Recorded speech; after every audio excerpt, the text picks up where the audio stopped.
Sabíamos que eras una interesada desde el día que apareciste. 5 años lo ordeñaste, vieja sinvergüenza.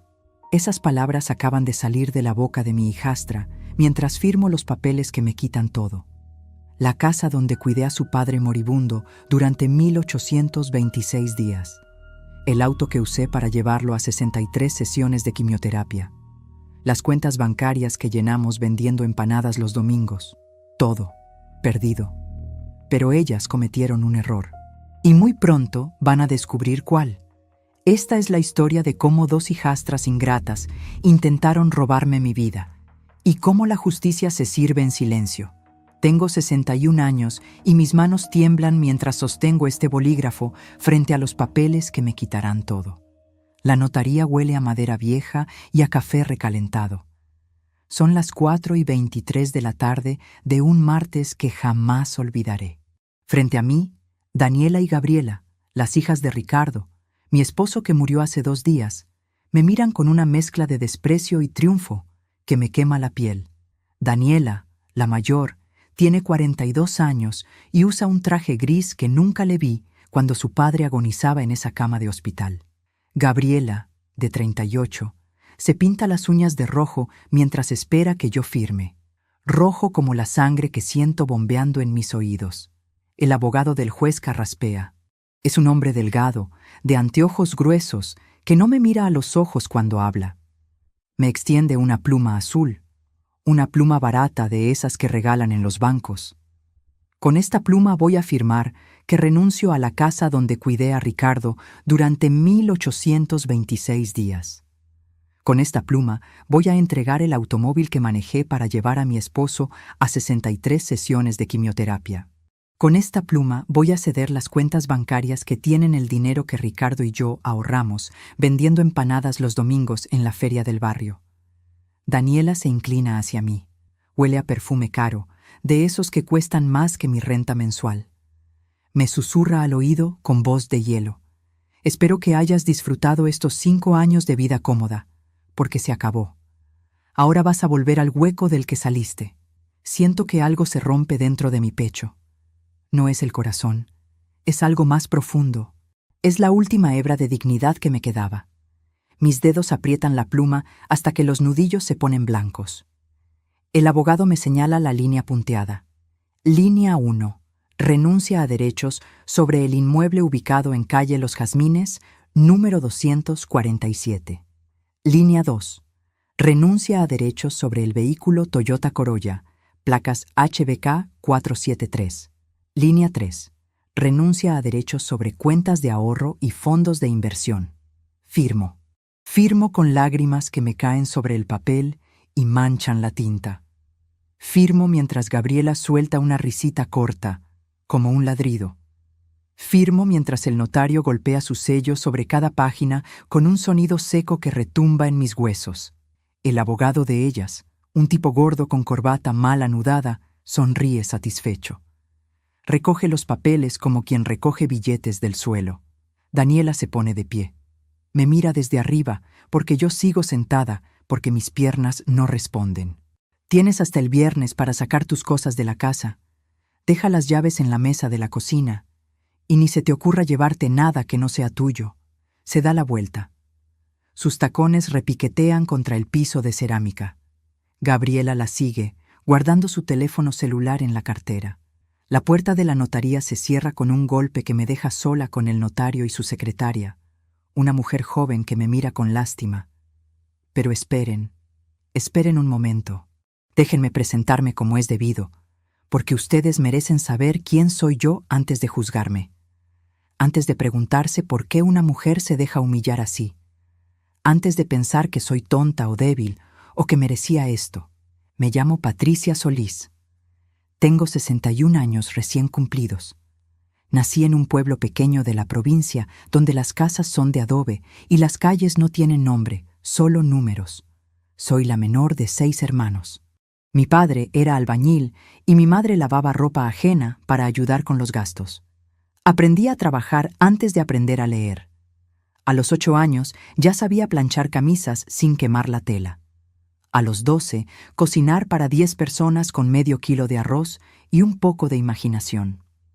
Me casé la primera vez a los 19 años, con un hombre que resultó ser bueno para las promesas y malo para todo lo demás. Tuvimos 2 hijos. Él se fue cuando el menor tenía 4 años, dejándome con una deuda en el almacén del barrio y un colchón viejo como única herencia. Trabajé limpiando casas, vendiendo cosméticos puerta por puerta, haciendo tortas por encargo. Mis hijos crecieron fuertes, estudiaron con becas, se fueron a vivir a otras ciudades. Hoy tengo 4 nietos que veo una vez al año si tengo suerte. Conocí a Ricardo hace 7 años en la iglesia del barrio San Martín. Él era viudo desde hacía 3 años. Su esposa había muerto de un infarto fulminante mientras tendía ropa en el patio. Ricardo tenía 62 años entonces, cabello cano, manos grandes de trabajador y una tristeza en los ojos que reconocí porque era igual a la mía. Era dueño de una ferretería pequeña pero bien puesta en la avenida principal. Vivía solo en una casa de 3 habitaciones que olía a encierro y a comida recalentada. Nos hicimos amigos primero. Tomábamos café después de misa. Él me contaba de sus hijas, que vivían lejos y lo llamaban poco. Yo le contaba de mis hijos, que también vivían lejos y llamaban poco. Nos reímos de esa coincidencia amarga. 6 meses después, me pidió que fuera su compañera. No usó palabras bonitas. Me dijo: Patricia, estoy cansado de estar solo. Tú también estás cansada. ¿Por qué no nos acompañamos? Acepté.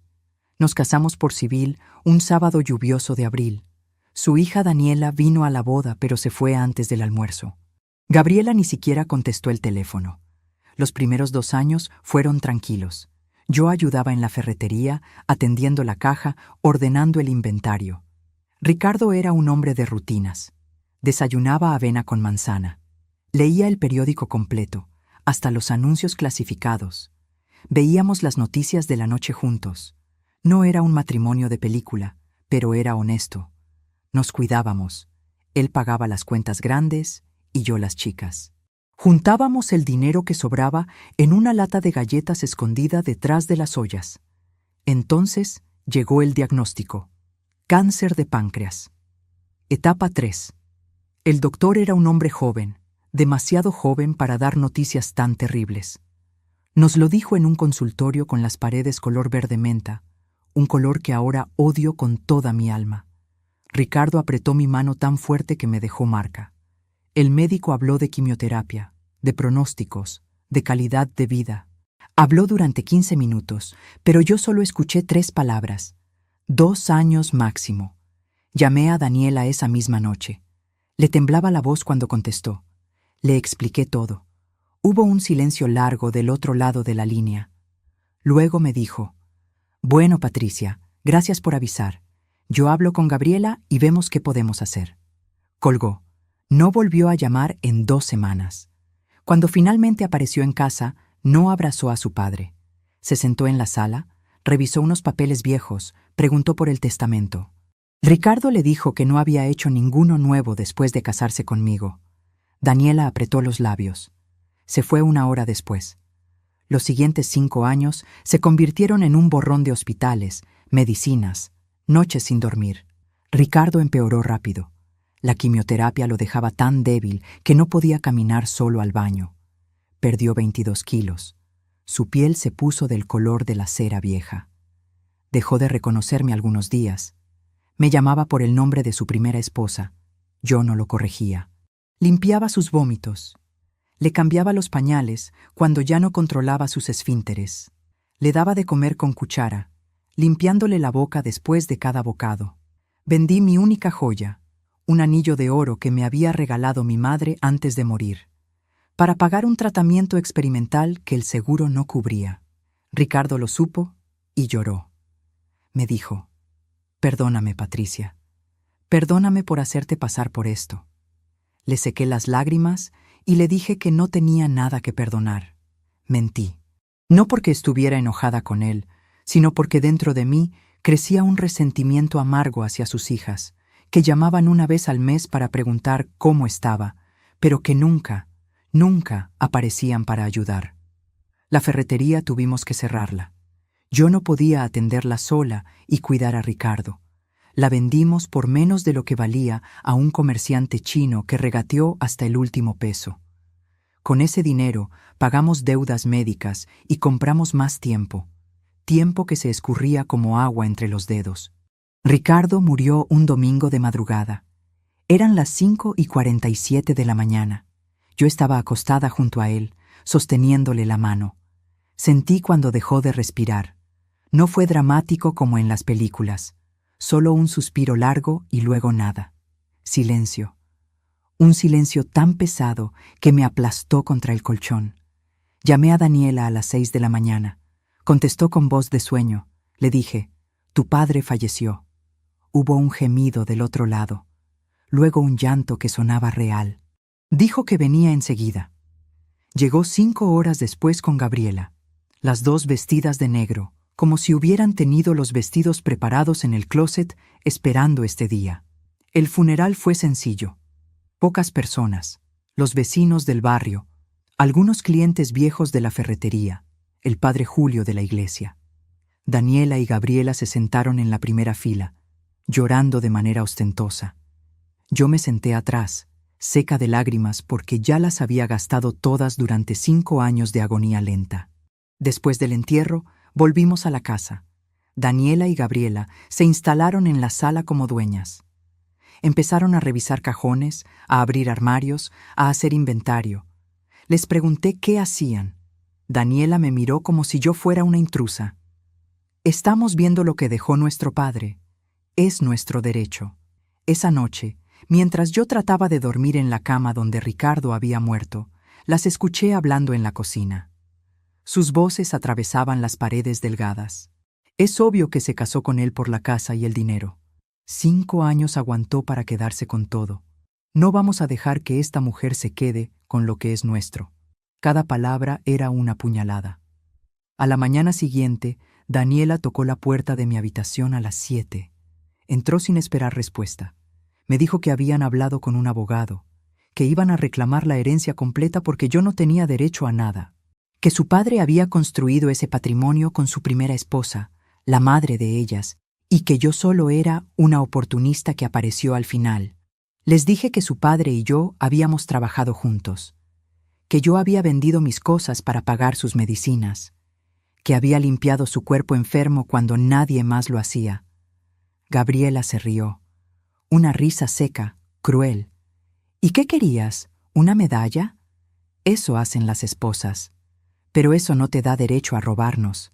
Mi abogado, el señor Méndez, un hombre mayor que me cobraba poco porque éramos del mismo barrio, me imploró que peleara. Patricia, usted tiene derechos como cónyuge. Podemos ganar esto. Me mostró papeles, artículos de ley, precedentes. Pero yo estaba tan cansada, tan infinitamente cansada. Les dije, está bien, doy todo. La casa, el auto, las cuentas, todo es suyo. El señor Méndez me miró como si me hubiera vuelto loca. Daniela y Gabriela se miraron entre ellas, sorprendidas. Luego sonrieron. Esa sonrisa de llenas que acaban de encontrar un cadáver. Y así llegamos a hoy. A esta notaría. A estos papeles firmados con mis lágrimas.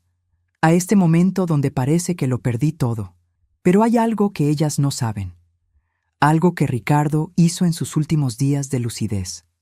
Algo que cambiará todo. El notario me mira con lástima mientras guarda los documentos. Me pregunta si estoy segura, si no quiero reconsiderar. Niego con la cabeza. Me pongo de pie con dificultad. Mis rodillas crujen. Salgo de la notaría hacia la calle donde el sol de la tarde me ciega. Camino despacio, como caminan las personas viejas que han perdido todo. Pero mientras camino, una sonrisa pequeña, casi imperceptible, se dibuja en mis labios. Porque ellas cometieron un error fatal, y muy pronto van a descubrirlo. Sigo caminando. Mis manos ya no tiemblan. Por primera vez en 3 semanas, siento algo parecido a la paz, porque yo sé algo que ellas ignoran. Y ese conocimiento es lo único que necesito para sobrevivir estos últimos días de humillación. Pero estoy adelantándome. Déjenme contarles cómo llegué hasta aquí. Déjenme contarles la historia completa, desde el principio, para que entiendan por qué hice lo que hice. Para que entiendan que a veces la venganza no es un plato que se sirve caliente ni frío. Es un plato que se sirve en silencio, con paciencia, con la sabiduría de quien ha vivido 61 años y ha aprendido que la justicia no siempre llega gritando. Vuelvo en el tiempo, a ese sábado lluvioso de abril cuando Ricardo y yo nos casamos por civil. Recuerdo que yo usaba un vestido celeste que había comprado en una tienda de segunda mano. Me quedaba un poco grande en los hombros, pero era bonito. Ricardo llevaba un traje café que olía a naftalina. Nos casamos en el registro civil del centro, en una sala pequeña con sillas de plástico naranja y un funcionario que bostezaba cada 2 minutos. Daniela llegó tarde. Entró cuando ya estábamos firmando los papeles. Llevaba jeans rotos y una blusa negra. No me saludó. Abrazó a su padre con frialdad, como quien abraza a un conocido en la calle. Durante la pequeña celebración que hicimos después en un restaurante económico del barrio, se sentó lo más lejos posible de mí. Respondía con monosílabos cuando le hablaba. Revisaba su teléfono cada 30 segundos. Se fue antes del postre alegando que tenía cosas que hacer. Gabriela ni siquiera eso. Cuando Ricardo la llamó para invitarla a la boda, ella le dijo que tenía un compromiso laboral importante. «¿Sabes cómo es esto, papá? No puedo dejar el trabajo así como así». Ricardo colgó el teléfono con los hombros caídos. Intentó disimular la tristeza, pero yo la vi. La vi en cómo apretaba los labios, en cómo se quedó mirando la pared durante varios minutos sin decir nada. Esa noche, nuestra noche de bodas, no hubo romance de película. Cenamos tallarines con salsa que yo había preparado en la mañana. Vimos televisión. Él se quedó dormido en el sofá con la boca abierta. Yo lo tapé con una manta y me fui a dormir a la que ahora era nuestra habitación. La habitación que había sido de él y de su primera esposa. Las sábanas todavía tenían el olor de otra mujer, un perfume floral que me hizo sentir como una intrusa. Pero con el tiempo, esa casa se volvió mía. Cambié las cortinas, pinté las paredes de amarillo claro, planté geranios en el patio. Ricardo me dejaba hacer. Decía que la casa necesitaba vida, que había estado muerta mucho tiempo. Trabajábamos juntos en la ferretería de lunes a sábado. Yo llegaba a las 8 de la mañana, abría la caja registradora, acomodaba los productos nuevos. Atendía a los clientes con paciencia, explicándoles las diferencias entre un tornillo y otro, entre una pintura y otra. Los domingos preparábamos empanadas para vender en la feria del barrio. Yo amasaba desde las 5 de la mañana. Ricardo preparaba el relleno de carne con pasas y aceitunas, la receta de su madre. Hacíamos 200 empanadas cada domingo. Las vendíamos a 5 pesos cada una. 1,000 pesos limpios que guardábamos en la lata de galletas detrás de las ollas. Ese era nuestro fondo de emergencia, nuestro pequeño tesoro. Éramos felices de una manera simple. Él me compraba flores los martes, porque los martes las vendían más baratas en el mercado. Yo le planchaba las camisas dejándolas exactamente como a él le gustaban, con el cuello bien estirado. Compartíamos el periódico en las mañanas. Él leía la sección de deportes, yo la de recetas y consejos del hogar. Los sábados por la noche veíamos programas de concursos en la televisión y gritábamos las respuestas como si nos pudieran escuchar. Daniela nos visitaba 2 veces al año, Navidad y el cumpleaños de Ricardo. Llegaba por unas horas, comía lo que yo cocinaba sin dar las gracias, le daba a su padre un regalo genérico comprado deprisa y se iba. Gabriela era peor. Llamaba cada 3 o 4 meses. Conversaciones de 5 minutos. «Hola, papá. ¿Cómo estás?» «Bien, bien. Yo también». «Sí, el trabajo está pesado. Bueno, te dejo. Te quiero. Chao». Colgaba antes de que Ricardo pudiera contarle algo importante. Recuerdo una Navidad en particular. Yo había cocinado durante 2 días. Pavo relleno, ensalada rusa, budín de pan, ponche de frutas. La mesa estaba preciosa, con un mantel rojo que había bordado yo misma. Daniela llegó a las 9 de la noche, 3 horas tarde. Comió en silencio, mirando su teléfono. Cuando Ricardo intentó contarle sobre la ferretería, sobre un cliente que había vuelto después de años, ella lo interrumpió. «Papá, la verdad es que no me interesan mucho esas historias del negocio. Ricardo se quedó callado el resto de la cena. Yo intentaba compensar ese vacío. Le preparaba sus comidas favoritas. Lo escuchaba cuando necesitaba hablar. Lo acompañaba a sus revisiones médicas anuales. Pero había una tristeza en sus ojos que nunca se iba del todo. La tristeza de un padre que sabía que sus hijas habían seguido adelante con sus vidas y que él se había quedado atrás, olvidado. Luego llegó aquel lunes de marzo. Ricardo había estado sintiéndose mal durante semanas. Dolor en el abdomen, cansancio extremo, pérdida de apetito. Lo obligué a ir al médico. El doctor Salazar, nuestro médico de familia, lo examinó y frunció el ceño. Ordenó análisis, ecografías, una tomografía. Cada examen era más caro que el anterior.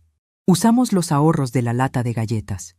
El día que nos dieron el diagnóstico, llovía. Recuerdo las gotas golpeando contra la ventana del consultorio.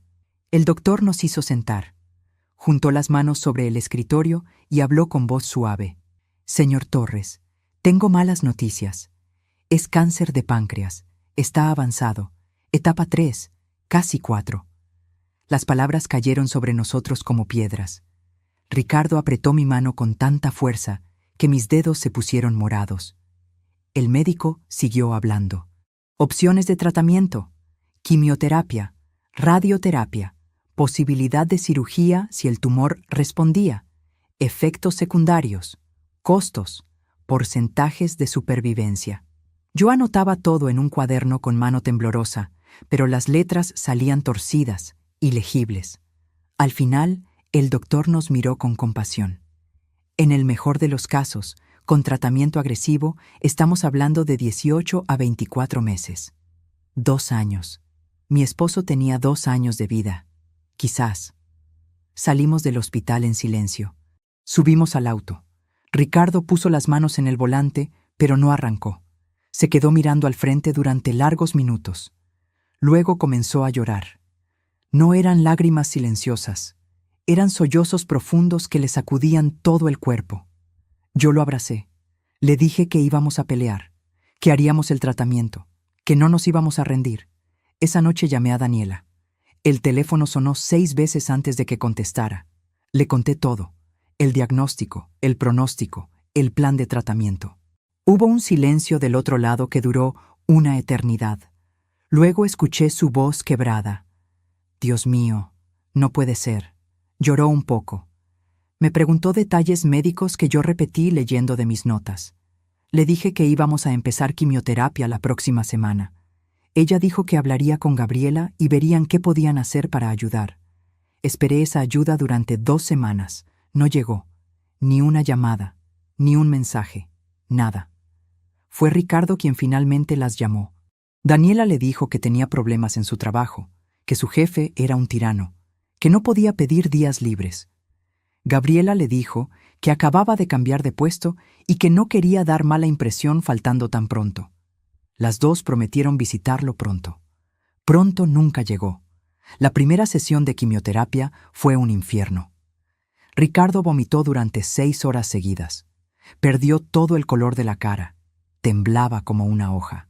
Yo me quedé con él en el hospital, sentada en una silla incómoda junto a su cama, sosteniéndole la mano, limpiándole la boca.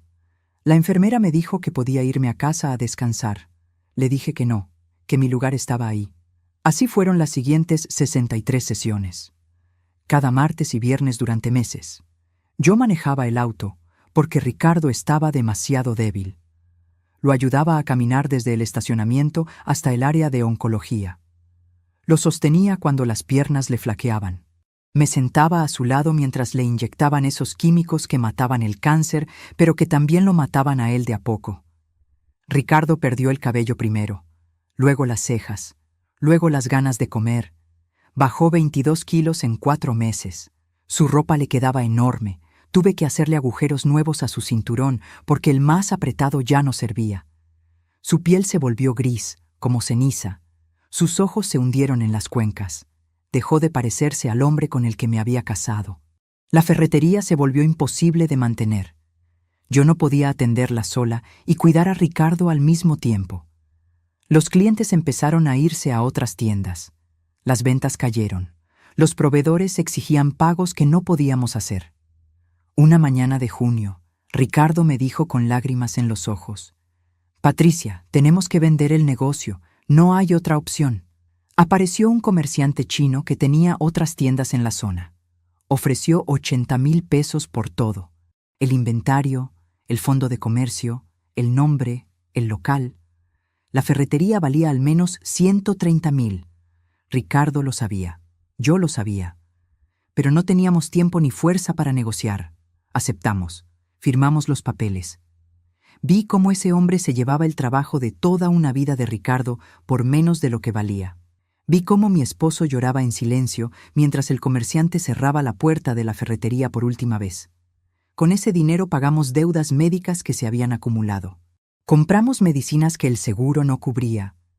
Pagamos consultas con especialistas que cobraban fortunas por dar malas noticias con palabras bonitas. El dinero se evaporaba como agua en el desierto. Daniela apareció 6 meses después del diagnóstico. Llegó un sábado por la tarde sin avisar. Tocó el timbre. Cuando abrí la puerta, me miró de arriba abajo con desaprobación. Llevaba ropa de marca, cartera cara, zapatos que brillaban. Entró a la casa como una inspectora. Fue directo a la habitación donde Ricardo pasaba la mayor parte del día acostado. La escuché hablar con su padre. No sobre cómo se sentía, no sobre los tratamientos, no sobre el dolor. Hablaron de papeles, de testamentos, de bienes. Daniela quería saber qué había hecho Ricardo con su patrimonio después de casarse conmigo. Ricardo le explicó con voz débil que no había hecho ningún testamento nuevo, que las leyes del matrimonio aplicaban normalmente, que yo era su esposa legítima. Daniela salió de esa habitación con la mandíbula apretada. Me miró con ojos fríos. «Necesito hablar con mi padre a solas. Espero que entiendas». Me echó de mi propia casa como si yo fuera una empleada. Me fui a caminar por el barrio durante 1 hora. Cuando volví, Daniela se había ido. Ricardo estaba pálido, más pálido que de costumbre. No quiso decirme de qué habían hablado, pero esa noche lo escuché llorando en la cama. Lloraba como lloran los hombres mayores, tratando de no hacer ruido, con la cara hundida en la almohada. Me acerqué a él. Le pregunté qué pasaba. Tardó varios minutos en poder hablar.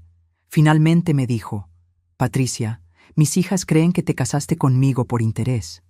Creen que solo querías mi dinero y mi casa». Sentí como si me hubieran abofeteado. Le pregunté si él también lo creía. Me miró con ojos llorosos y negó con la cabeza. «Yo sé quién eres tú. Sé que eres lo único bueno que me ha pasado en años, pero ellas no te conocen y no quieren conocerte». Esa noche dormimos abrazados. Él temblaba, yo también. Los meses siguientes fueron una agonía lenta. El cáncer no respondía al tratamiento. Los médicos probaron diferentes combinaciones de medicamentos. Nada funcionaba. El tumor crecía, se extendía. Ricardo comenzó a tener dolores terribles que lo hacían gritar en medio de la noche. Le daban morfina. La morfina lo dejaba confundido. Empezó a no reconocerme. Me llamaba Elena, el nombre de su primera esposa. Me preguntaba dónde estaban las niñas, refiriéndose a sus hijas cuando eran pequeñas. Yo seguía cuidándolo. Le cambiaba la ropa cuando sudaba por las fiebres. Le limpiaba cuando no llegaba al baño a tiempo. Le daba de comer con paciencia de hormiga cuando ya no podía sostener la cuchara. Le ponía música suave cuando el dolor era demasiado. Le leía el periódico aunque ya no entendía las palabras. Le hablaba de nuestros domingos vendiendo empanadas, de los clientes de la ferretería, de los geranios del patio. Un día, en uno de sus momentos de lucidez, Ricardo me agarró la mano con fuerza. Me miró directo a los ojos. «Patricia, necesito que hagas algo por mí. Es importante». Le dije que lo que fuera. Sacó de debajo de su almohada un sobre manila. «Guarda esto. Cuando yo muera, entrégaselo al juez Romero. Solo a él. Nadie más puede verlo. ¿Me prometes?». Se lo prometí. Guardé ese sobre en el fondo de mi ropero, entre suéteres viejos donde nadie lo buscaría. Las llamadas de Daniela y Gabriela se hicieron cada vez más espaciadas. Una vez al mes, cada 2 meses, siempre preguntaban lo mismo: ¿cómo estaba su padre? si había cambios en su condición, si había firmado papeles nuevos. Nunca preguntaban por mí, nunca preguntaban si necesitaba ayuda, nunca ofrecían venir a acompañarme aunque fuera un fin de semana. Entonces ocurrió algo que lo cambió todo. Ricardo tuvo una crisis muy grave una madrugada, convulsiones, fiebre altísima. Llamé una ambulancia, lo llevaron a urgencias. Pasó 3 días en terapia intensiva. Los médicos dijeron que probablemente no saldría de esa. Les dije que avisaran a sus hijas. Quería que tuvieran la oportunidad de despedirse. Daniela llegó al hospital 36 horas después. Gabriela 48 horas. Entraron a terapia intensiva vestidas de luto, como si ya hubieran comprado la ropa para el funeral. Yo estaba afuera, sentada en las sillas de plástico del pasillo, con la misma ropa que llevaba desde hacía 2 días. No me había bañado, no había comido, solo había esperado. Cuando salieron de ver a su padre, pasaron junto a mí sin decir palabra. Las seguí, las alcancé en el estacionamiento. ¿Cómo lo vieron?, les pregunté. Daniela se volteó, me miró como se mira a un insecto. Está agonizando. Gracias por avisarnos tan tarde. Le expliqué que les había avisado inmediatamente, que la crisis había sido repentina. Gabriela soltó una risa amarga. Claro, seguro querías que muriera antes de que llegáramos para quedarte con todo sin testigos. Me quedé paralizada. No podía creer lo que estaba escuchando. Daniela se acercó más. Me apuntó con el dedo. Te estamos vigilando, Patricia. No creas que nos engañas. Sabemos lo que eres. Una cazafortunas. Una aprovechada. Pero no te vas a salir con la tuya. Se fueron.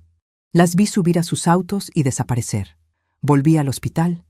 Me senté junto a la cama de Ricardo en terapia intensiva. Sostuve su mano fría. Y por primera vez en 5 años de cuidarlo, de amarlo, de sacrificar todo por él, sentí que algo dentro de mí comenzaba a quebrarse. Ricardo sobrevivió a esa crisis. Los médicos lo llamaron un milagro. Yo lo llamé una maldición disfrazada, porque sobrevivir significaba más sufrimiento, más dolor, más agonía lenta. Lo dieron de alta una semana después con una lista de cuidados paliativos y una receta de morfina que costaba 3,000 pesos cada frasco. Lo llevé a casa en el auto. Iba tan débil que tuve que pedir ayuda a don Ramiro, nuestro vecino, para bajarlo del asiento y meterlo en una silla de ruedas que había alquilado. La casa olía a cerrado, a enfermedad, a muerte esperando. Abrí todas las ventanas. El aire fresco de septiembre entró, pero no pudo limpiar ese olor que ya se había pegado a las paredes. Instalé a Ricardo en nuestra cama. Le puse almohadas extra para que pudiera respirar mejor. Le preparé un caldo de pollo que no quiso tomar. Le di sus pastillas con un poco de agua. Tragó con dificultad. Me miró con ojos que ya no eran los suyos.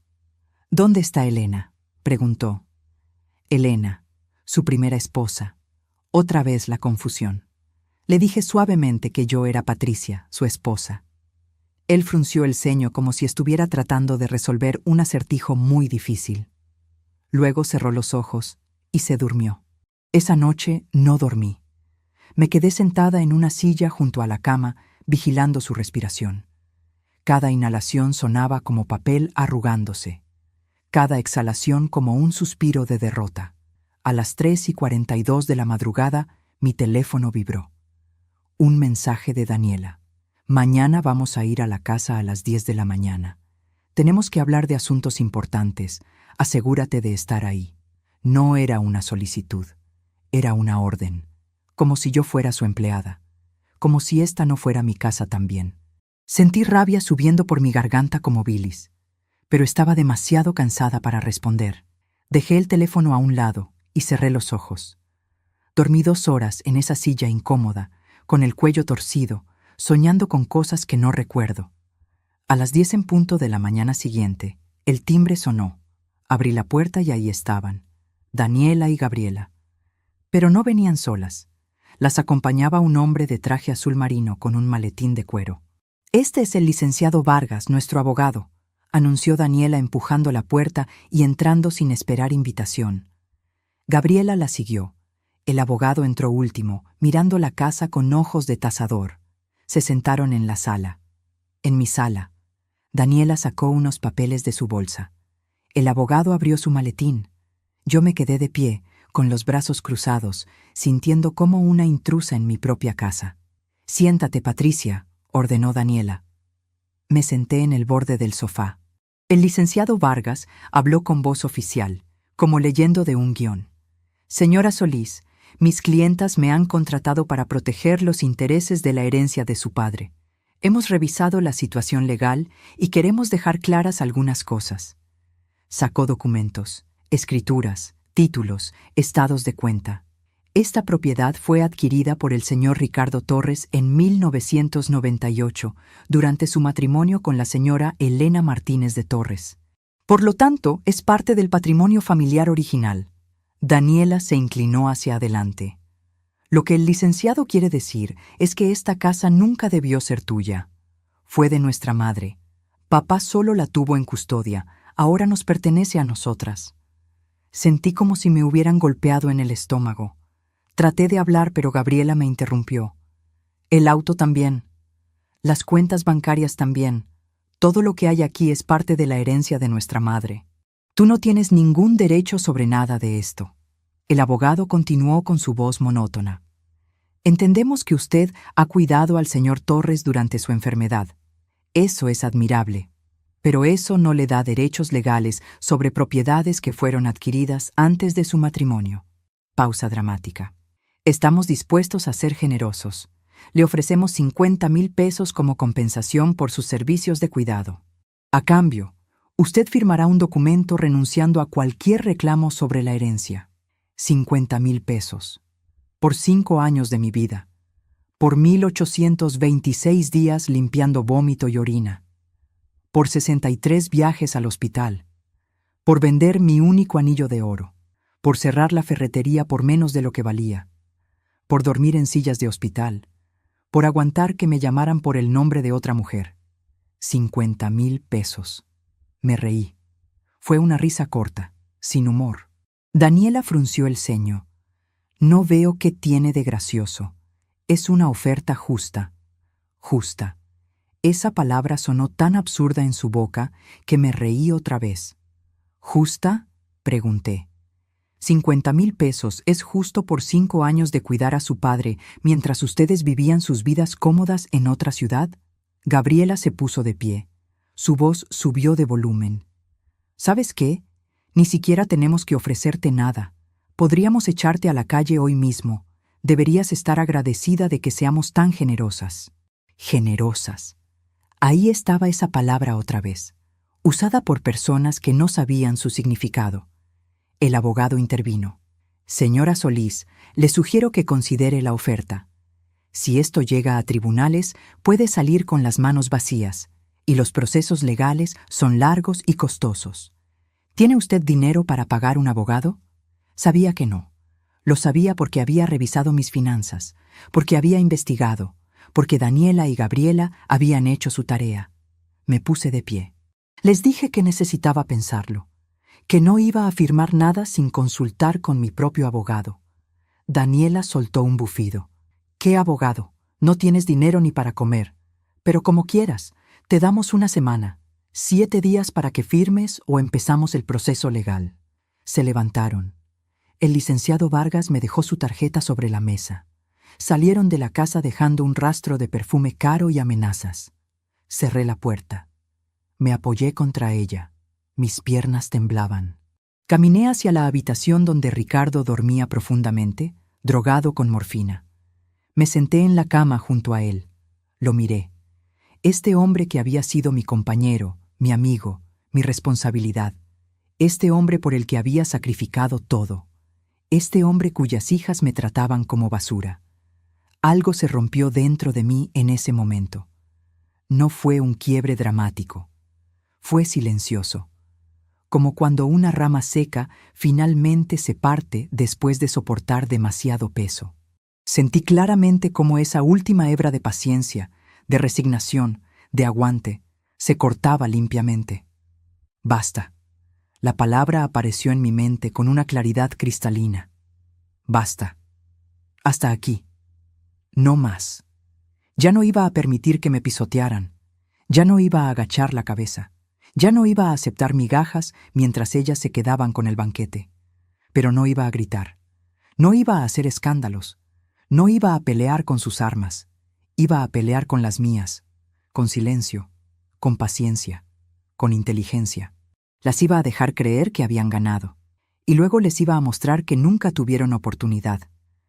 Me acordé del sobre Manila que Ricardo me había dado. El sobre que estaba guardado entre mis suéteres. Me levanté y fui al ropero. Lo saqué. Lo sostuve en mis manos. Era pesado. Había algo adentro además de papeles. Estuve tentada a abrirlo, pero le había prometido a Ricardo que solo el juez Romero lo vería. Y yo cumplo mis promesas. Llamé al señor Méndez, mi abogado. Le conté todo. La visita de las hijas, el abogado, la oferta insultante, las amenazas. Él escuchó en silencio. Cuando terminé de hablar, suspiró profundamente. Patricia, esto es complicado. Ellas tienen razón en parte. La casa fue adquirida durante el primer matrimonio de Ricardo. En la ley, eso complica las cosas. Pero usted es la viuda. Tiene derechos. Podemos pelear. Le pregunté cuánto costaría pelear. Hubo una pausa larga. Para un caso así, con lo que se puede extender, estamos hablando de mínimo 120,000 pesos en honorarios legales. Y eso sin garantía de ganar. 120,000 pesos que no tenía. Que nunca tendría. Le hablé del sobre, del juez Romero, de la promesa que le había hecho a Ricardo. El señor Méndez se quedó callado varios segundos. Luego dijo algo que me sorprendió. Patricia, creo que su esposo sabía exactamente lo que iba a pasar. Creo que se preparó para esto. ¿Usted confía en él? Le dije que sí, que confiaba. Entonces haga lo que él le pidió. Y mientras tanto, haga algo más. Haga exactamente lo que sus hijastras esperan que haga. No entendí. Me explicó. Déjelas creer que ganaron. Llore, suplique, firme todo lo que le pongan enfrente. Sea la viuda pobre y derrotada que ellas creen que es. Porque cuando llegue la audiencia final, cuando ese sobre se abra, ellas van a estar tan confiadas que no verán venir lo que sea que Ricardo dejó preparado. Era un plan arriesgado. Significaba humillarme aún más. Significaba actuar. Pero tenía sentido. Las conocía lo suficiente para saber que su arrogancia era su punto débil. Si me veían derrotada, bajarían la guardia. Esa noche, Ricardo tuvo un momento de lucidez. Abrió los ojos y me reconoció. «Patricia», dijo con voz ronca. Me acerqué. Me tomó la mano con dedos que parecían ramas secas. «¿Guardaste el sobre?» Le dije que sí. «Bien, muy bien. No dejes que mis hijas te pisoteen. Eres más fuerte de lo que crees. Y lo que hay en ese sobre lo arregla todo. Confía en mí». Le pregunté qué había adentro. Sonrió débilmente. «Justicia. Hay justicia adentro». No dijo más.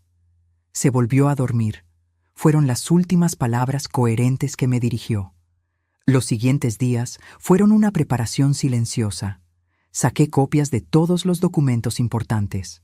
Recibos médicos, comprobantes de las medicinas que había comprado, registros de las 63 sesiones de quimioterapia, el contrato de venta de la ferretería, los estados de cuenta bancarios. Todo lo guardé en una carpeta que escondí en casa de doña Mercedes, mi vecina de confianza. Fui a ver al juez Romero a su despacho. Era un hombre de unos 65 años, con bigote gris y ojos cansados pero amables. Le expliqué que era la viuda de Ricardo Torres. Le mostré el sobre. Sus ojos se iluminaron con reconocimiento. «Ah, sí. Don Ricardo vino a verme hace 3 meses. Me pidió que guardara esto. Me dijo que solo debía abrirse en la audiencia de partición de bienes, en presencia de todos los herederos». Asentí. Me dijo que la audiencia estaba programada para dentro de 2 semanas, un jueves a las 10 de la mañana. 2 semanas, 14 días, 336 horas. Podía aguantar eso, podía actuar durante eso, podía ser la viuda sumisa y derrotada durante eso. Volví a casa. Llamé a Daniela. Le dije con voz quebrada, casi llorando, que aceptaba su oferta, que no tenía fuerzas para pelear, que solo quería paz. Hubo un silencio triunfal del otro lado. Luego su voz, dulce como veneno. Hiciste lo correcto, Patricia. Esto es lo mejor para todos. Acordamos que firmaría los papeles en la notaría el martes de la próxima semana. Pero yo sabía que Ricardo no tenía más tiempo. Su respiración se había vuelto irregular, sus latidos débiles. El médico me había dicho que era cuestión de días. Tendría que firmar esos papeles mientras él todavía estuviera vivo, fingiendo mi derrota ante sus hijas. Ricardo murió el domingo de madrugada, tal como lo conté antes. Eran las 5:47. Yo estaba junto a él. Lo último que hice fue susurrarle al oído: voy a cumplir mi promesa, y voy a hacer que se arrepientan. No sé si me escuchó, pero necesitaba decirlo. El funeral fue 2 días después. Las lágrimas falsas de sus hijas. Al día siguiente, el martes, fui a la notaría tal como había prometido. Los papeles firmados. Todo fue teatro. Yo actuando como la viuda derrotada, mientras ellas sonreían victoriosas, sin saber lo que les esperaba en la audiencia del jueves. Yo era la actriz principal en una obra donde el final ya estaba escrito, pero nadie más lo sabía. Ahora, mientras camino por la calle después de salir de esa notaría donde firmé mi aparente derrota, siento algo que no había sentido en años. Poder. No el poder que viene del dinero o de las propiedades. El poder que viene de saber, de tener información que otros no tienen, de sostener todas las cartas ganadoras mientras tus oponentes celebran con un par de doces. Llego a casa. La casa que ya no es mía según los papeles. Voy directo a mi habitación. Saco una maleta vieja del armario. Empiezo a empacar mi ropa. No mucha, solo lo necesario. Porque el viernes tengo que irme. Pero antes del viernes está el jueves. El jueves a las 10 de la mañana. La audiencia. El teléfono suena. Es doña Mercedes. Me pregunta cómo estoy. Le digo que estoy bien. Me dice que puedo quedarme en su casa el tiempo que necesite. Le agradezco. Cuelgo. Sigo empacando. Mis manos ya no tiemblan. Mis ojos están secos. Mi mente está clara. Por primera vez en mucho tiempo sonrío. Sonrío pensando en las caras de Daniela y Gabriela cuando el juez Romero abra ese sobre Manila. Sonrío pensando en cómo van a cambiar sus expresiones de triunfo a confusión, de confusión a horror. Sonrío porque Ricardo, mi Ricardo, incluso en su agonía, pensó en protegerme. Y yo voy a honrar eso dejando que su plan se desarrolle exactamente como él lo diseñó. Termino de empacar. Cierro la maleta. La dejo junto a la puerta. Miro la casa por última vez como si fuera mía. Los geranios del patio. Las paredes amarillas que pinté. La cocina donde hice miles de empanadas. La cama donde cuidé a un hombre hasta su último respiro. Me siento en el sofá de la sala. Cierro los ojos. Y espero. Espero que llegue el jueves. Espero que llegue la justicia. Espero que llegue el momento en que esas 2 mujeres arrogantes aprendan que la dignidad no se mide en casas, ni en autos, ni en cuentas bancarias. Se mide en silencios estratégicos y en promesas cumplidas. Los 3 días que faltaban para la audiencia se arrastraron como años. El martes por la mañana, Daniela tocó el timbre a las 8. Demasiado temprano para una visita de cortesía. Abrí la puerta con el cabello despeinado, en bata, con ojeras marcadas. No tuve que fingir, así me veía realmente. Venimos por las llaves, anunció sin saludar. Gabriela estaba detrás de ella, con lentes de sol enormes, aunque el cielo estaba nublado. Ya firmaste la renuncia. Ahora queremos asegurarnos de que no te lleves nada que no sea tuyo. Entraron empujándome suavemente a un lado. Llevaban bolsas grandes de tela, de esas que se usan para mudanzas. Daniela fue directo al dormitorio principal. Abrió el armario de Ricardo. Empezó a revisar su ropa. «Esto lo vamos a donar», dijo sacando camisas y pantalones. Gabriela entró a la cocina. La escuché abriendo cajones, moviendo ollas. «¿Dónde está la vajilla de porcelana de mamá?», gritó desde allá. Me quedé en la sala, de pie, con los brazos colgando a los costados. Inútil, derrotada. Eso era lo que necesitaban ver. Daniela salió del dormitorio con una caja de zapatos vieja. La abrió. Adentro había fotografías. Fotos de Ricardo joven con su primera esposa. Fotos de Daniela y Gabriela de niñas. Una foto de bodas en blanco y negro, amarillenta por el tiempo. «Esto es nuestro», dijo Daniela guardando la caja en una de sus bolsas. Luego me miró. ¿Dónde guardaba papá sus documentos importantes? Escrituras, títulos, ese tipo de cosas. Le dije que en el estudio, en un archivador gris. Fue hacia allá. La seguí como un perro asustado. Abrió el archivador. Sacó carpetas. Las revisó una por una. Escritura de la casa, título del auto, estados de cuenta bancarios, pólizas de seguro. Todo lo metió en sus bolsas. «Vamos a llevarnos esto para ponerlo a nuestro nombre», explicó como si me estuviera haciendo un favor al informarme. Gabriela apareció con la vajilla de porcelana envuelta en papel periódico. 12 platos, 12 tazas, 12 platitos. Yo había usado esa vajilla solo 2 veces en 7 años. En Navidad, cuando ellas venían, la había lavado a mano con cuidado, sabiendo que era importante para Ricardo porque había pertenecido a su madre. «¿Y el anillo de bodas de papá?», preguntó Gabriela de repente. El anillo. Ricardo lo había dejado de usar cuando sus dedos se hincharon por la enfermedad. Estaba guardado en una cajita de terciopelo azul en el cajón de la mesita de noche. Fui a buscarlo. Se lo di a Daniela. Ella lo examinó contra la luz. Oro de 14 quilates. «Esto vale algo». Se lo metió en el bolsillo de su pantalón. Pasaron 2 horas revisando la casa, revisando mi vida, marcando lo que era de ellas y lo que podía quedarme yo. Al final, me dejaron mi ropa, mis zapatos viejos, 3 ollas abolladas, 2 sábanas gastadas y una almohada. Todo lo demás lo marcaron como suyo. Antes de irse, Daniela se plantó frente a mí. Me miró de arriba abajo con desprecio. «El jueves hay una audiencia administrativa en el juzgado, solo para formalizar la partición de bienes. Tienes que estar ahí a las 10 de la mañana. Es un trámite rápido. Firmas unos papeles más y ya está. Puedes empezar tu nueva vida». Nueva vida.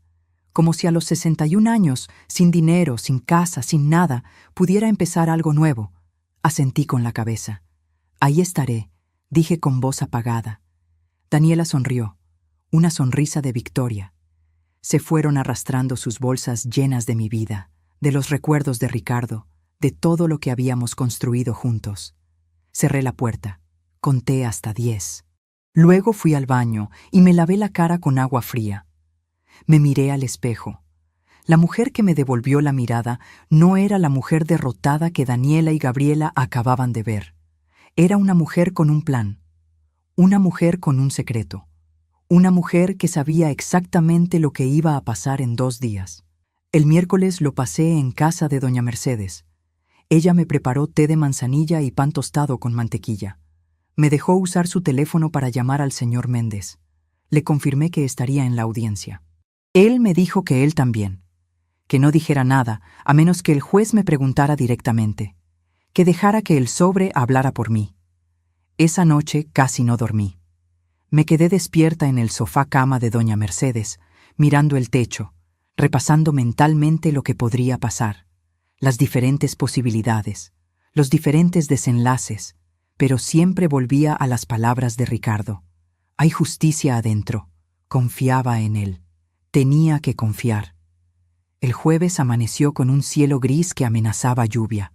Me vestí con mi ropa más formal, un vestido azul oscuro que había usado en el funeral, zapatos negros de tacón bajo, un suéter beige porque hacía frío. Doña Mercedes me prestó un collar de perlas falsas. «Para que te veas digna», me dijo apretándome la mano. Llegué al juzgado a las 9:30. El edificio era viejo, de esos de los años 60, con pasillos largos que olían a humedad y a papeles viejos. Encontré la sala del juez Romero en el 2.º piso. La puerta estaba cerrada. Me senté en una banca de madera en el pasillo a esperar. A las 9:50 llegaron Daniela y Gabriela. Venían acompañadas del licenciado Vargas, su abogado. las tres vestidas como para una celebración. Daniela con un traje sastre color crema, Gabriela con un vestido rojo, el abogado con su mismo traje azul marino. Me vieron sentada en la banca y me ignoraron. Se quedaron de pie, hablando entre ellos en voz baja, riendo ocasionalmente. A las 10 en punto, la puerta se abrió. Una secretaria mayor, con anteojos colgando de una cadena en el cuello, nos llamó. Caso Torres Solís, partición de bienes. Pasen, por favor. Entramos a una sala pequeña con una mesa larga de madera oscura. El juez Romero estaba sentado en un extremo, con una pila de expedientes frente a él. Nos indicó dónde sentarnos. Daniela y Gabriela a un lado de la mesa con su abogado, yo al otro lado con el señor Méndez, que había llegado justo a tiempo. El juez abrió el expediente, leyó en voz alta. Caso número 34582. Partición de bienes del difunto Ricardo Torres Méndez. Presentes, herederas forzosas, Daniela Torres Martínez y Gabriela Torres Martínez. Viuda, Patricia Solís de Torres. Daniela se inclinó hacia adelante. Su señoría, este es un caso muy sencillo. La señora Solís ya firmó documentos renunciando a todos los derechos sobre la herencia. Solo necesitamos formalizar eso aquí. Le pasó al juez una carpeta con los papeles de la notaría. El juez los revisó con calma. Demasiada calma.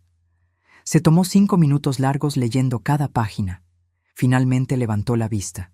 Veo que efectivamente hay una renuncia firmada, pero tengo aquí algo más. Abrió un cajón de su escritorio. Sacó el sobre manila. El sobre de Ricardo. Daniela frunció el ceño. ¿Qué es eso?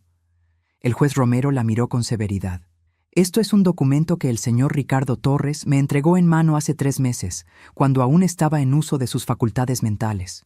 Me dio instrucciones específicas de abrirlo solo en esta audiencia, en presencia de todos los herederos. Puso el sobre la mesa. Era más grande de lo que recordaba, más pesado. Gabriela se rió nerviosa. Seguramente es algo sin importancia. Papá estaba muy enfermo, confundido. El juez la interrumpió. El señor Torres vino acompañado de su médico de cabecera y de un psiquiatra forense que certificó que estaba en pleno uso de sus facultades mentales. Este documento tiene total validez legal. El licenciado Vargas intervino. Su señoría, con todo respeto, si es un testamento, debió pasar por el proceso correspondiente. El juez lo cortó con un gesto de mano. Licenciado, cuando abra este sobre usted entenderá por qué no pasó por ese proceso. Ahora, si todos están listos, procederé. El silencio en la sala era tan denso que podía tocarse. El juez rompió el sello lacre del sobre. El sonido fue como un disparo en la quietud. Metió la mano.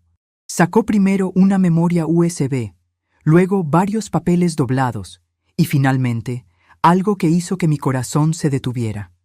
Un sobre más pequeño con mi nombre escrito con la letra temblorosa de Ricardo. El juez conectó la memoria USB a su laptop. Giró la pantalla para que todos pudiéramos ver. Apretó play, y ahí estaba él, Ricardo, mi Ricardo, sentado en una silla, con el cabello ralo, la piel pálida, pero con los ojos claros y lúcidos. La fecha en la esquina de la pantalla decía 3 meses atrás. La voz de Ricardo salió de las bocinas, débil pero firme. Mi nombre es Ricardo Torres Méndez. Tengo 67 años. Estoy grabando esto en presencia del doctor Salazar, mi médico, y del doctor Méndez, psiquiatra. Estoy consciente, estoy cuerdo, y esto es mi última voluntad. Daniela se puso rígida. Gabriela dejó de jugar con su teléfono. El abogado se ajustó los lentes. Yo contuve la respiración. Ricardo continuó.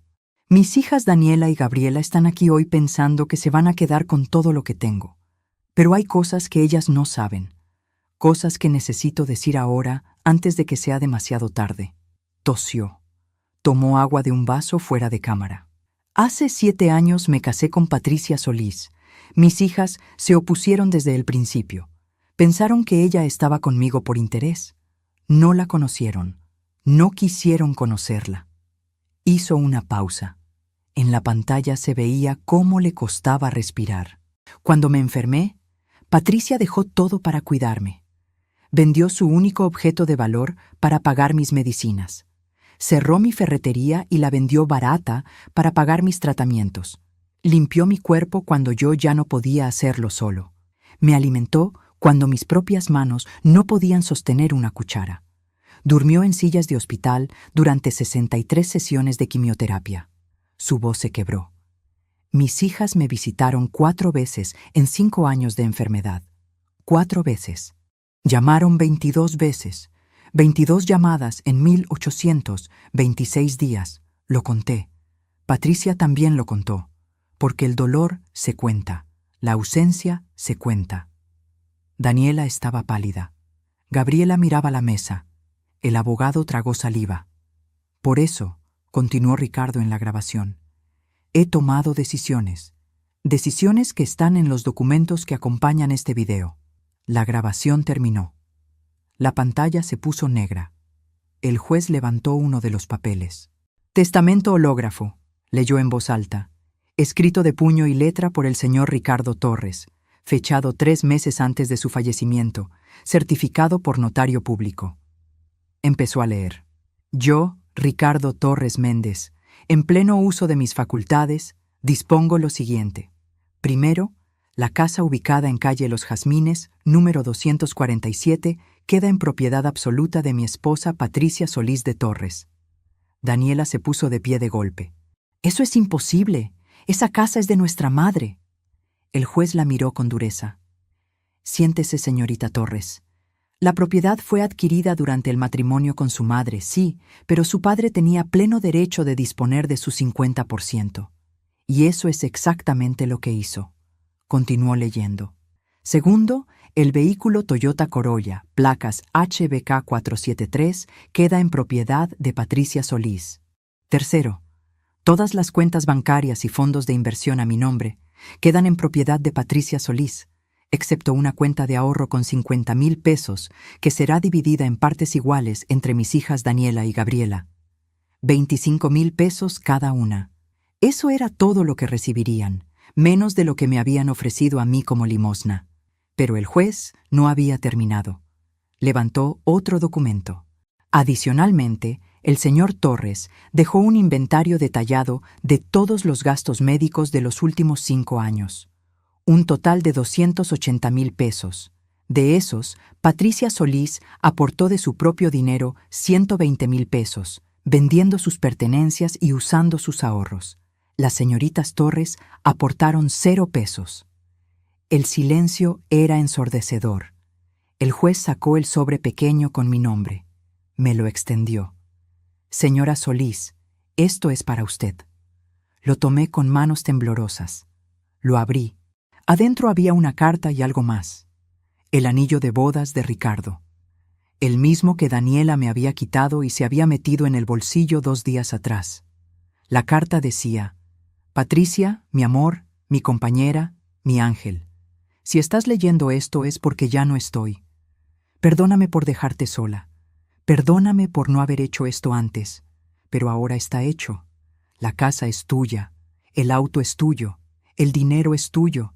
Todo lo que trabajamos juntos es tuyo. Mis hijas tendrán que aprender que el amor no se mide en sangre, sino en presencia. Y tú estuviste presente hasta el final. Te amo. Siempre. Ricardo». Las lágrimas cayeron sobre el papel borrando la tinta. Pero no me importó.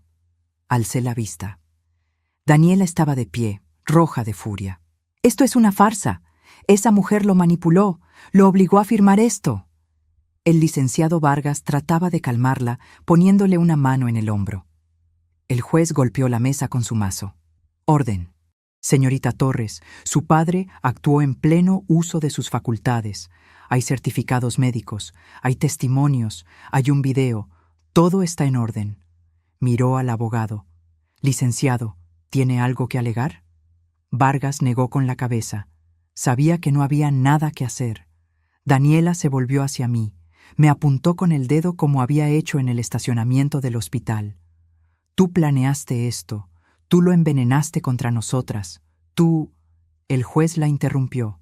«Señorita Torres, una palabra más y la sacaré de esta sala por desacato». Gabriela lloraba. No eran las lágrimas ostentosas del funeral. Eran lágrimas de rabia impotente, de vergüenza, de derrota. El juez firmó los documentos, los selló. La partición queda establecida conforme a la última voluntad del señor Ricardo Torres. Señora Solís, la propiedad de los Jazmines 247. El vehículo y las cuentas bancarias son legalmente suyas. Señoritas Torres, pueden retirar los 25,000 pesos de la cuenta designada en el banco que está especificado aquí. Les extendió un papel. Daniela lo arrugó en su mano. Me miró con un odio tan puro que quemaba. Esto no termina aquí, siseó. El señor Méndez se puso de pie. Señorita Torres, cualquier acción legal contra mi clienta será considerada acoso. Le sugiero que acepte la decisión del tribunal y siga adelante con su vida. Salieron de la sala como tornado. El licenciado Vargas primero, con su maletín. Daniela después, con tacones que martillaban el piso. Gabriela al final, todavía llorando. La puerta se cerró con un golpe que hizo vibrar las paredes. Me quedé sentada, sosteniendo la carta de Ricardo, con el anillo apretado en mi puño. El juez Romero me miró con ojos amables. Señora Solís, su esposo era un hombre sabio. La quería mucho. Asentí, incapaz de hablar. El señor Méndez me ayudó a ponerme de pie. Me acompañó fuera del juzgado. En la calle, la lluvia que había amenazado todo el día finalmente caía. Pero yo no sentía el agua, no sentía el frío, solo sentía un peso enorme saliendo de mis hombros. 5 años de peso, de humillación, de injusticia. Todo se iba con esa lluvia. Levanté el rostro hacia el cielo gris y sonreí. La primera noche que dormí en mi casa, en mi cama, sabiendo que era legalmente mía, no pude cerrar los ojos. No por miedo ni tristeza, por una sensación extraña que tardé horas en identificar. Era paz, paz pura. Acostada en esa cama donde había cuidado a Ricardo durante 1826 días, sentí por primera vez que podía respirar sin que el aire me doliera. El viernes por la mañana, el teléfono sonó a las 7. Era Daniela. Dejé que sonara 10 veces antes de contestar. ¿Qué quieres?, pregunté sin saludar. Su voz sonaba diferente, más pequeña. Patricia, necesito hablar contigo sobre las cosas que nos llevamos. Podemos devolverlas. ¿Las cosas que se robaron, querrás decir? Escuché su respiración agitada. No nos las robamos. Pensamos que teníamos derecho. La interrumpí. Daniela, escúchame bien. Quiero todo de vuelta. La vajilla de porcelana, las fotografías, los documentos, el anillo de bodas, todo. Tienes 48 horas. Algunas cosas ya las regalamos. Mi voz se endureció. Entonces tienes 48 horas para recuperarlas o te veo en tribunales por robo. El señor Méndez tiene una lista completa con testigos. Colgué sin esperar respuesta. Me sentí poderosa. No era un poder cruel. Era el poder de quien finalmente puede poner límites, de quien puede decir no, de quien no tiene que agachar la cabeza nunca más. El sábado por la tarde, Daniela apareció en mi puerta. Cargaba 3 cajas de cartón. Las dejó en el pórtico sin entrar. Me miró con ojos enrojecidos. Aquí está todo. Bueno, casi todo. El anillo lo empeñé. Pero puedo recuperarlo si me das 2 semanas. Le dije que tenía 1 semana. Asintió y se fue. La vi alejarse con los hombros caídos. Parte de mí sintió lástima. Una parte muy pequeña. El resto recordaba sus palabras en la notaría. Vieja sinvergüenza, vas a volver al hueco del que saliste. No, ya no sentía lástima. Los vecinos se enteraron rápido. Doña Mercedes, por supuesto, fue la primera. En 3 días, todo el barrio conocía la historia. La viuda humilde que había cuidado a su esposo mientras las hijas lo abandonaban. El testamento secreto. La justicia final. Don Ramiro tocó mi puerta el domingo.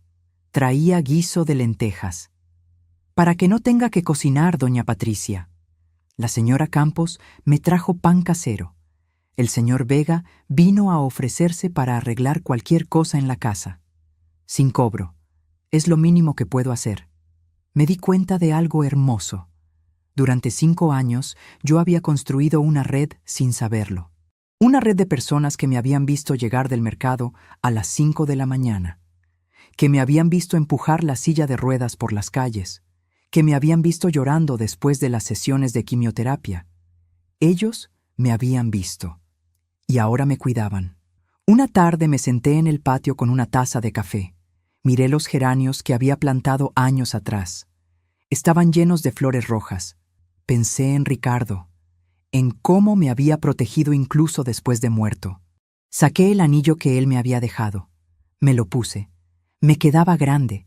Lo había usado él, no yo, pero lo usaría como recordatorio, como promesa de que nunca más dejaría que nadie me hiciera sentir menos de lo que valgo. El lunes fui al banco. La cuenta tenía 143,000 pesos, más dinero del que había tenido en toda mi vida. El gerente fue paciente. Me explicó sobre cuentas de ahorro, plazos fijos, cómo proteger ese dinero. Armamos un plan.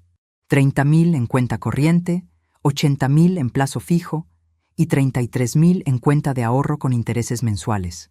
Salí del banco sintiéndome adulta por primera vez en décadas, con una tarjeta a mi nombre, con un plan, con futuro. Esa semana fui a revisión médica, algo que había postergado durante 5 años. El doctor Morales me examinó. Presión alta, colesterol alto, deficiencia de vitamina D, principios de osteoporosis, nada grave, todo manejable. Me dio medicinas, una dieta, y me dijo que caminara 30 minutos diarios. Empecé a caminar cada mañana. Al principio me dolían las rodillas, me faltaba el aire, pero persistí. Al mes podía caminar sin dolor. Conocí a otras mujeres que también caminaban temprano. Marta, Rosa, Lucía. Nos hicimos amigas, caminábamos juntas, hablábamos de nuestras vidas, de nuestros dolores, de nuestros triunfos pequeños. Ellas me convencieron de unirme al grupo de tejido de la parroquia. Todos los miércoles, 12 mujeres nos reuníamos a tejer mantas para el hospital. Mis dedos estaban torpes al principio, pero la memoria muscular volvió, punto tras punto. Una tarde, el padre Julio se acercó. «Patricia, me alegro de que la justicia haya prevalecido». Se sentó junto a mí. «¿Cómo está tu corazón?». Pensé antes de responder. «Está sanando, padre. Lentamente, pero está sanando». Mientras tanto, las noticias sobre Daniela y Gabriela llegaban indirectamente. Doña Mercedes me contó que habían visto a Daniela llorando en el baño de su trabajo, que había pedido un préstamo y se lo negaron, que su esposo estaba furioso por haber perdido la herencia. Del señor Vega supe que Gabriela había ido a la ferretería preguntando si compraban herramientas usadas. Traía cosas de Ricardo que había escondido. El señor Vega le ofreció muy poco. Ella aceptó. Necesitaba el dinero. No sentí alegría ante su caída, pero tampoco pena. Sentí indiferencia. Y eso era liberador. Ellas ya no tenían poder sobre mis emociones. Ya no ocupaban espacio en mi mente. Una tarde de marzo, 2 meses después de la audiencia, gasté dinero en mí misma. Fui a una peluquería bonita. La estilista me cortó el cabello hasta los hombros. Me puso reflejos caoba. Me maquilló suavemente. Cuando me vi en el espejo, no reconocí a la mujer que me miraba. Se veía viva, se veía más joven, se veía libre. Pagué 200 pesos. Antes me hubieran parecido un desperdicio. Ese día sentí que era la mejor inversión. Salí y caminé por el centro. Compré un vestido verde esmeralda, zapatos nuevos, una cartera, un pañuelo de seda. Gasté 1,300 pesos y no sentí culpa. Sentí alegría. Esa noche cociné algo especial, solo para mí. Pescado al horno con papas y hierbas. Puse la mesa con mantel limpio. Usé la vajilla de porcelana que Daniela había devuelto. Encendí una vela. Me serví una copa de vino blanco. Me senté sola en esa mesa, en mi casa, y comí despacio, saboreando cada bocado. No había prisa, solo yo, mi comida y el sonido de la lluvia comenzando a caer. A mitad de la cena, alcé mi copa hacia la silla vacía. Por ti, Ricardo. Gracias por cuidarme incluso cuando ya no estabas. Gracias por verme cuando nadie más me veía. Después de lavar los platos, me senté en el sillón. Saqué el sobre manila. Adentro había documentos que no había revisado con calma. Había un registro detallado que Ricardo había mantenido. Fechas. Cada visita de sus hijas. Cada llamada. Cada vez que les había pedido ayuda. Cada vez que habían dicho que no. Lo había documentado todo durante 5 años. También había copias de transferencias bancarias, dinero que yo había puesto para medicinas, recibos de las empanadas que vendíamos, facturas médicas con mi firma. Ricardo había construido un caso de amor demostrado con evidencia, no con palabras, con acciones documentadas, con sacrificios registrados. Lloré leyendo esos papeles, pero no eran lágrimas de tristeza, eran lágrimas de ser vista, de ser valorada. Ricardo me había visto, cada día, cada sacrificio. Los siguientes meses fueron una reconstrucción lenta pero firme. Pinté la casa de amarillo más brillante. Compré cortinas nuevas, plantas para el patio, arreglé el techo, cambié el colchón por uno nuevo sin recuerdos de enfermedad. Mis hijos llamaron cuando se enteraron. Roberto me felicitó. Mamá, me alegro de que te hayas defendido. Andrés me ofreció dinero. Le dije que no necesitaba, que por primera vez en décadas estaba bien económicamente. Prometieron visitarme en Navidad. Una tarde de mayo, 6 meses después del funeral, estaba podando los geranios cuando escuché un auto. Levanté la vista. Era Gabriela. Venía sola. Se quedó parada en la vereda antes de abrir la reja. Llevaba ropa simple, jeans, blusa blanca, nada de los vestidos caros de antes. Llegó hasta donde yo estaba. Tenía los ojos rojos. Patricia, dijo con voz quebrada. ¿Podemos hablar? Dejé las tijeras de podar. Habla.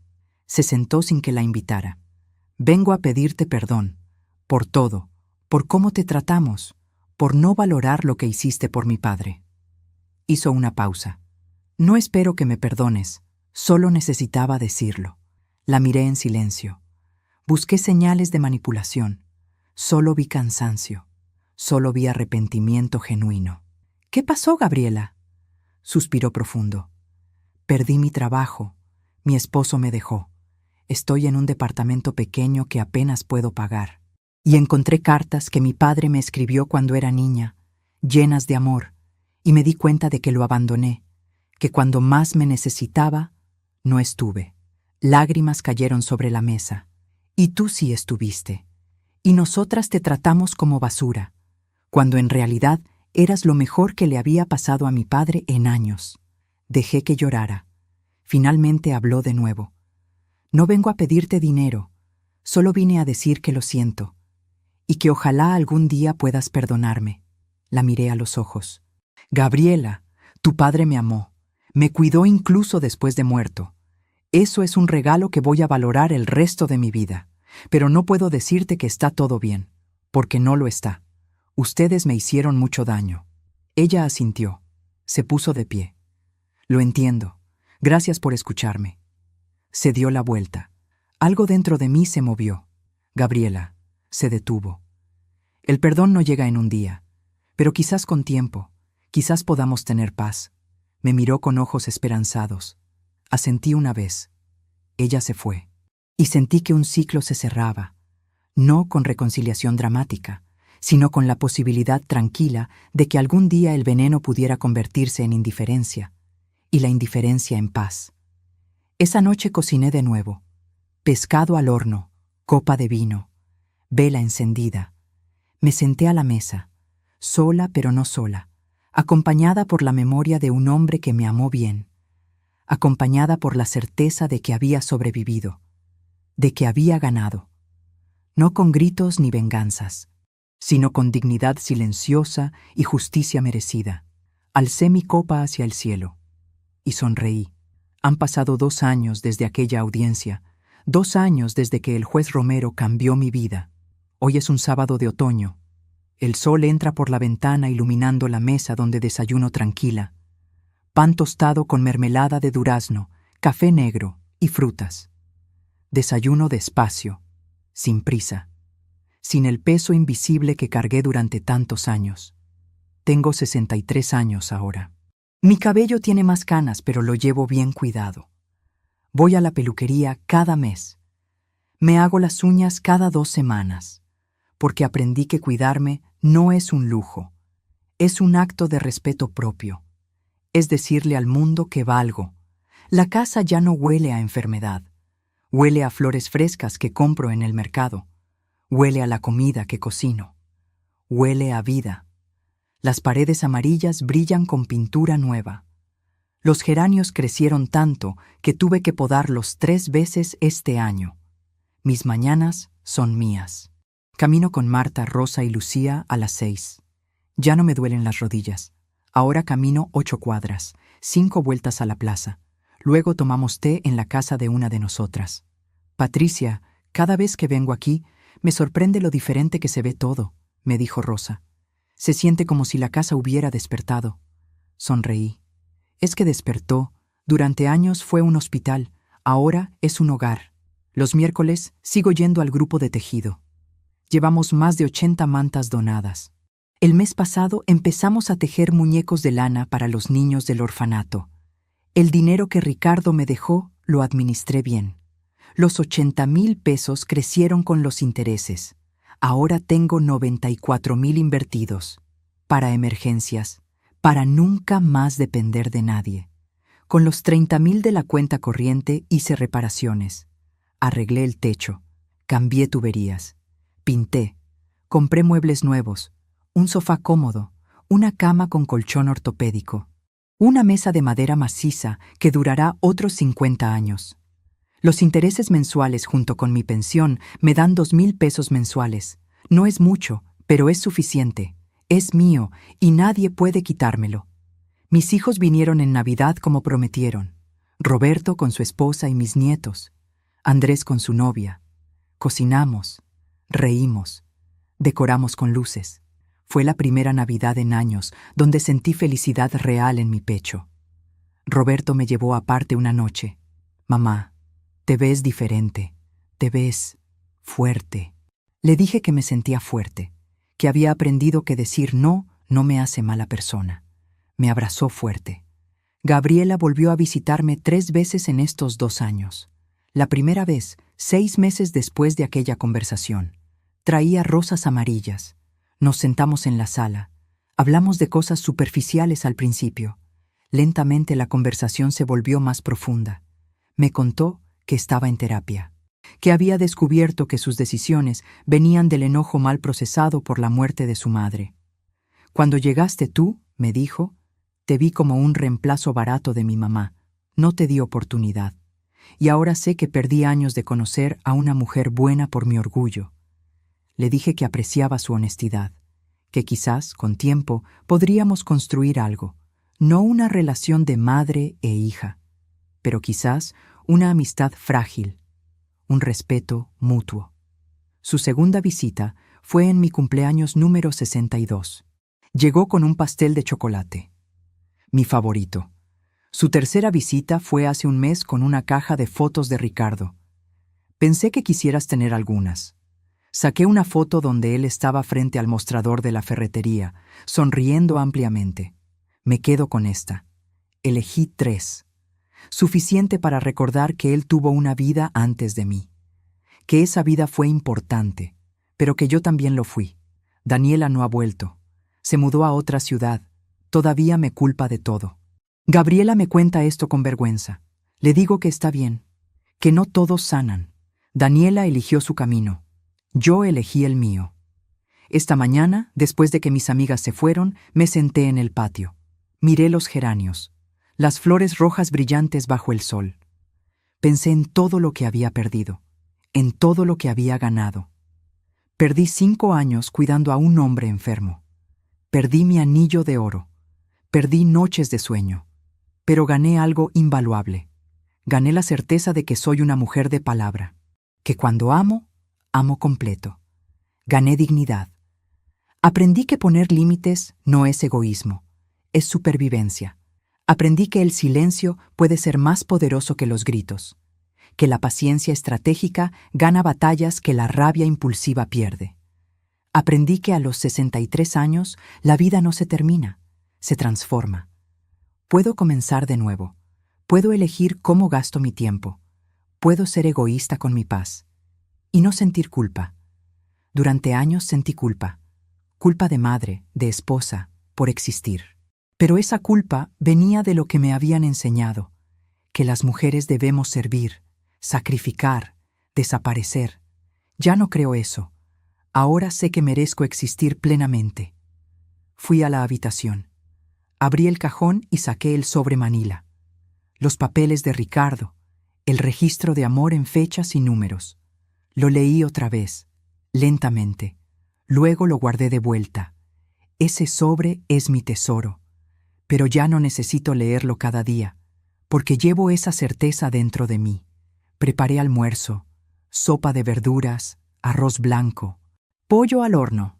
Cociné más de lo necesario porque a las 4 viene doña Mercedes y le gusta llevarse comida para la cena. Le doy con gusto, porque tengo para dar. Mientras la sopa se cocinaba, me senté con mi diario. Empecé a escribir hace un año. Hoy escribí. Aprendí que la venganza no siempre es dramática. A veces es simplemente vivir bien, es ser feliz. Daniela y Gabriela me quitaron muchas cosas, pero no me quitaron mi dignidad, mi capacidad de seguir adelante. Cerré el diario. Miré por la ventana. Una vecina pasaba con su nieta. El panadero pitaba su bocina. Un perro ladraba a lo lejos. Sonidos cotidianos, de vida normal, de vida hermosa. Y me di cuenta de algo profundo. Pasé tantos años esperando que la vida fuera extraordinaria. Pero la vida real es este sábado tranquilo. Es el café de la mañana. Es la caminata con amigas. Es poder pagar mis cuentas.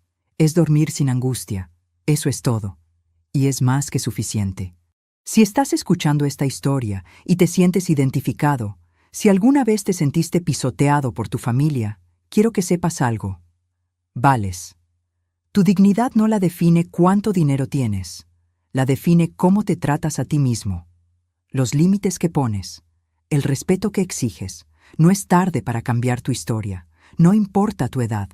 Mientras respires, puedes elegir, puedes decir basta, puedes buscar justicia. Yo lo hice. Y si yo pude, tú también puedes. No te conformes con migajas. No aceptes ser tratado como menos. Los hijos adultos tienen responsabilidades, y si no las cumplen, no es tu fracaso, es el de ellos. Busca ayuda legal si la necesitas. Documenta todo, guarda evidencia. Y no tengas miedo de pelear, de poner límites, pero también aprende a soltar, a perdonar no por ellos sino por ti, porque cargar odio envejece. Yo elegí soltar, no olvido, pero ya no cargo el peso. Si esta historia te tocó el corazón, compártela. Con esa amiga maltratada por sus hijos, con ese vecino que perdió su casa.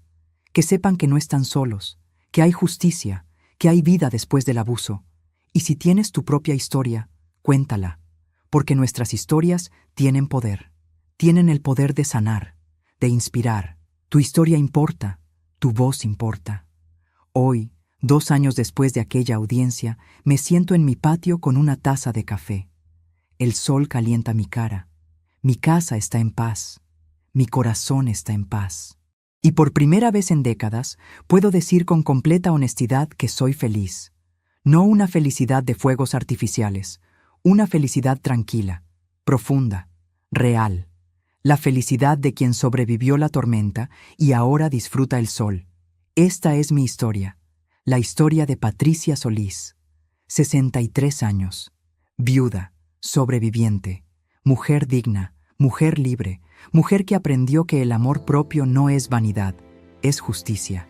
Y la justicia, aunque a veces tarde, siempre llega a quien tiene paciencia para esperarla y coraje para reclamarla.